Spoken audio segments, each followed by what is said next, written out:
Lesson 2, the blueprint, designing your 2026 vision. If you don't have a plan for your marriage, my friend, you'll fall for a fixer-upper that isn't yours to fix. There is a difference between a wish and a plan. Welcome back to the Marriage Ready Foundation series. In Lesson 1, we cleared the site and talked about leaving the old boxes at the curb. Lesson 2 today is about the blueprint.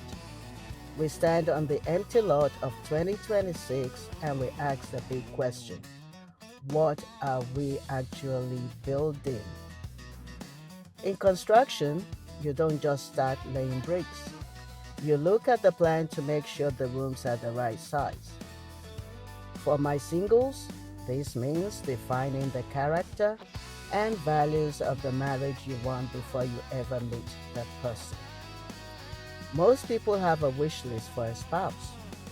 They want them to be tall, funny, or have a certain job. But a wish list is a decoration. A blueprint, on the other hand, is a structure.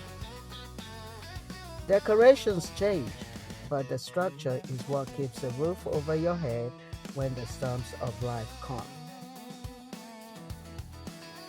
The 3 loading bear walls.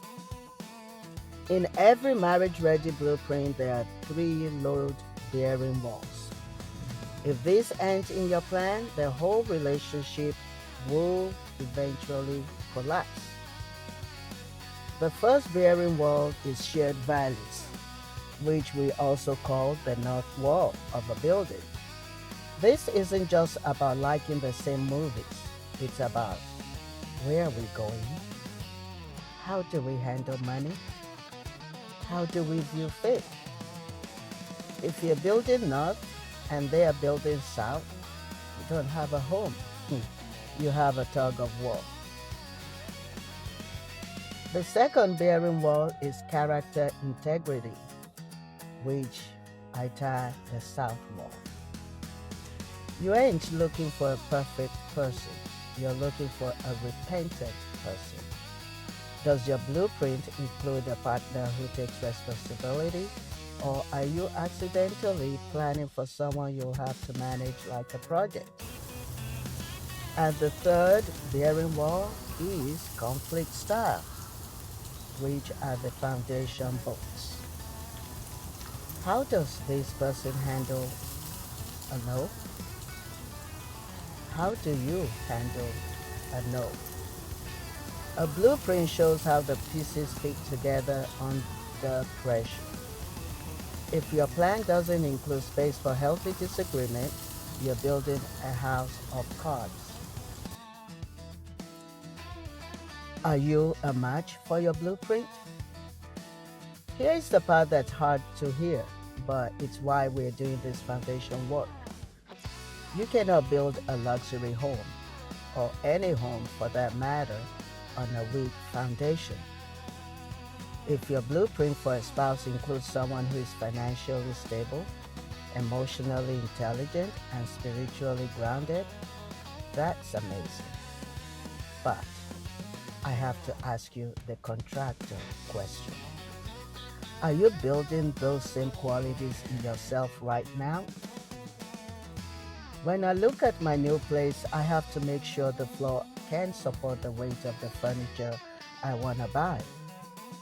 If you want a marriage that is heavy, with purpose, and heavy with legacy, your single life right now has to be strong enough to support that weight. 2026 is the year we stop looking for a match and start becoming a pillar, the pillar. Now, draft the design.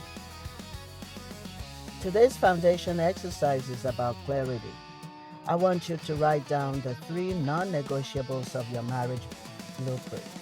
For example, not that you want someone who has blue eyes, or you want someone who has brown eyes, but you want someone who has healed who has a heart that seeks God first. Not that you want a wife who is a great cook, but that you want a woman of her word. Once you write those three things, I want you to circle the one that you need to work on the most in your own life the remaining days of this month. Continue into February if you must, because the best way to attract a solid blueprint is to be a solid builder. Let's wrap up. Designing the blueprint is exciting, but in the next lesson, we get into the heavy lifting. We're going to talk about the infrastructure.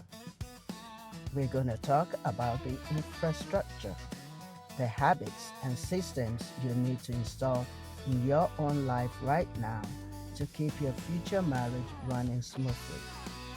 I'm going back to my floor plans for my new place, and I hope you spend some time today on the floor plan for your future. Comment below with one load-bearing wall, which is a value, a core value that is a non-negotiable for your 2026. I'll see you in the next lesson. God bless.